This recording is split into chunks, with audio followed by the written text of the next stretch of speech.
Keputusan memberhentikan saya adalah sah. Saya tahu, banyak di antara prajurit saya akan melakukan apa yang saya perintahkan. Tetapi saya tidak mau mereka mati berjuang demi jabatan saya. Saya ingin menunjukkan bahwa saya menempatkan kebaikan bagi negeri saya dan rakyat di atas posisi saya sendiri. Saya adalah seorang prajurit yang setia. Setia kepada negara, setia kepada Republik Indonesia. Inilah sekelumit kisah perjalanan Prabowo Subianto.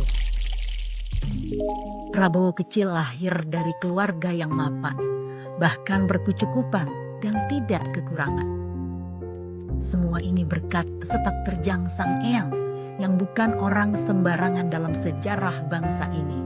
Ia adalah Margono Djoyo Hadikusumo. Lewat cerita dan pengalaman Sang Eyanglah, nilai-nilai kepahlawanan mulai ditanamkan kepada Prabowo melalui berbagai cara. Salah satunya melalui pertunjukan wayang. Seorang panglima yang bisa membela bangsa dan rakyatnya, itu memang mungkin karena suasana waktu saya kecil kan, ya di mana kisah-kisah heroism. Cerita-cerita wayang mengajarkannya tentang kesetiaan, kepahlawanan, kepemimpinan. Sejak dulu, Prabowo mudah memperhatikan hal-hal detail dan menyukai permainan yang membutuhkan keahlian strategi. Dibesarkan dalam keluarga intelektual menjadikan Prabowo tumbuh menjadi lebih kritis dan pesat berkembang.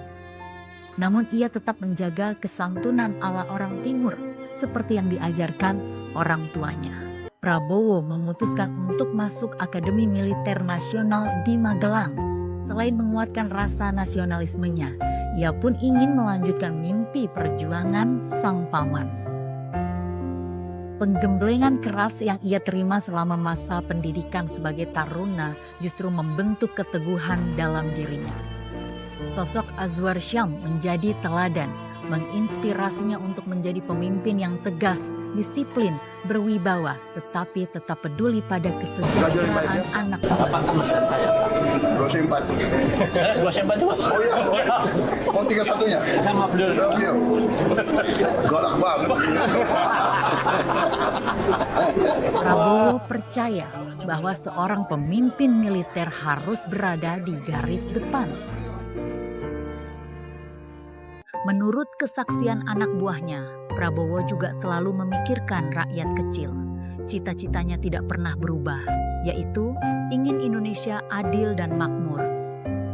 Prabowo menjalani profesinya sebagai abdi negara dengan sepenuh hati. Saking penuh perhatiannya pada negara, Prabowo dianggap terlalu fokus di dunia militer sehingga terkesan melupakan kehidupan pribadinya. Itulah sebabnya, baru setelah berpangkat kapten, Prabowo menikah dengan Siti Hediati Haryadi, putri keempat dari presiden saat itu, Soeharto. Pada tahun 1984, mereka dikaruniai seorang anak lelaki. Setelah membangun keluarga, Prabowo semakin cemerlang dalam karir militernya. Berbagai posisi dan jabatan penting pernah ia pegang. Ia berhasil memimpin beberapa operasi militer. Di sini Prabowo mendapat julukan 08. Namun di tengah karir dan kehidupan yang baru berjalan, Prabowo dipaksa menghadapi pilihan yang sangat berat. Indonesia mengalami pergolakan politik yang memaksa Prabowo terseret dalam pusarannya. Sungguh sebuah ujian dan masa-masa terberat bagi Prabowo. Ujian ini menghadapkan Prabowo pada puluhan persilangan pilihan yang sangat berat. Tahun 1998, karir militer Prabowo terhenti. Dengan hati yang berat, Prabowo harus merelakan apa yang sudah ia bangun selama ini, termasuk karirnya yang harus disudahi. Saya memutuskan untuk menyatakan berhenti dari jabatan saya sebagai Presiden Republik Indonesia. Terhitung sejak saya bacakan pernyataan ini. Tak diam dalam keterpurukan, Prabowo memutuskan untuk pergi ke Yordania. Usai dari kehidupan militer, Prabowo mulai membangun usaha bersama sang adik Hashim Djoyo Hadikusumo. Perlahan usahanya pun tumbuh dan berjalan. Namun begitulah Prabowo. Walaupun usaha dan bisnisnya terus membaik dan menanjak, Prabowo tetap memikirkan Indonesia, negaranya, bangsanya, terutama pasukan dan bawahannya dulu. Ujian demi ujian datang menghadang silih berganti, namun Prabowo tetap tegar dan pantang menyerah pada mimpi dan cita-citanya, yakni berbakti pada negeri dan turun membantu meringankan beban rakyat. Setelah merasakan sendiri turbulensi, gejolak, bahkan friksi politik, Prabowo menyadari satu hal penting, cara dan langkah yang pasti untuk secara nyata membantu negara dan bangsa adalah dengan terjun ke politik praktis.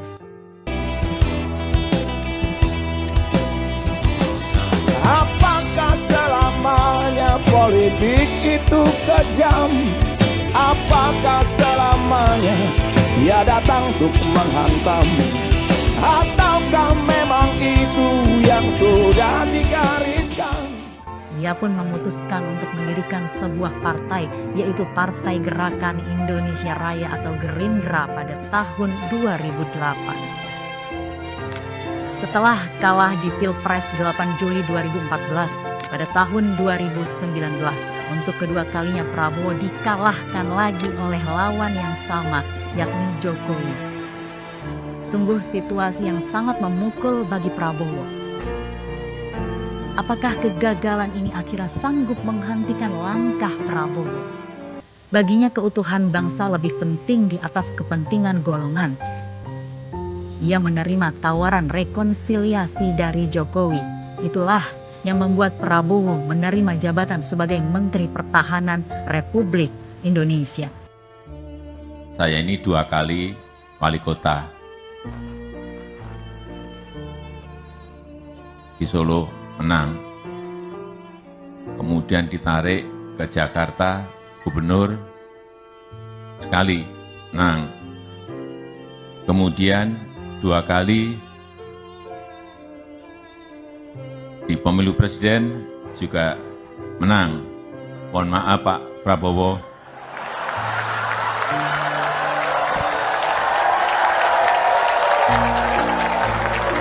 Kelihatannya setelah ini jatahnya Pak Prabowo.